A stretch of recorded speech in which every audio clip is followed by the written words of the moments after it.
அனைவருக்கும் இனிய வணக்கங்கள். நான் உங்கள் ஆசான் வளர்சு தினேஷ் ராஜா.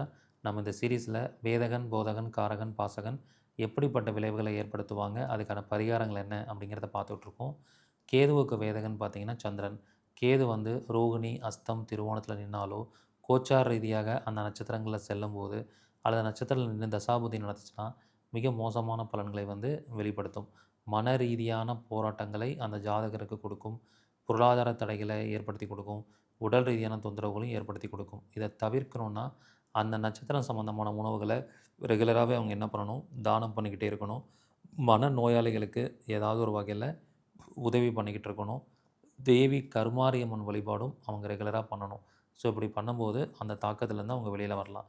இந்த மாதிரியான சூட்சமமான பரிகாரங்களை பற்றி நான் வகுப்பில் முழுமையாக சொல்லிக் கொடுக்க போகிறேன். இது ஒரு 15 நாள் தொடர் வகுப்பு. 17/2/2025 இந்த வகுப்பு ஸ்டார்ட் ஆகுது. திங்கட்கிழமையிலேருந்து ஸ்டார்ட் ஆகுது. தினமும் மாலை 5:30 மணிலேருந்து 7 மணி வரைக்கும் நடைபெறும். இதில் கலந்துக்கிற எல்லாருடைய மாணவர்களின் ஜாதகத்தையும் பார்த்து, வேதகனுக்கு வாழ்நாள் முழுவதும் என்ன மாதிரி பரிகாரம் பண்ணணும் அப்படிங்கிற விஷயத்த சொல்ல போகிறேன். அது மட்டும் இல்லாமல் முழுமையான பிடிஎஃப் கிடைக்க போகுது. பழைய மாணவர்கள், மூத்த குடிமக்கள், மாற்றுத்திறனாளிகளுக்கு கட்டண சலுகை உண்டு. ஸோ இந்த மாதிரியான சூட்சமங்களை நீங்கள் தெரிஞ்சுக்கணுன்னா இந்த வகுப்பில் கலந்துக்கோங்க.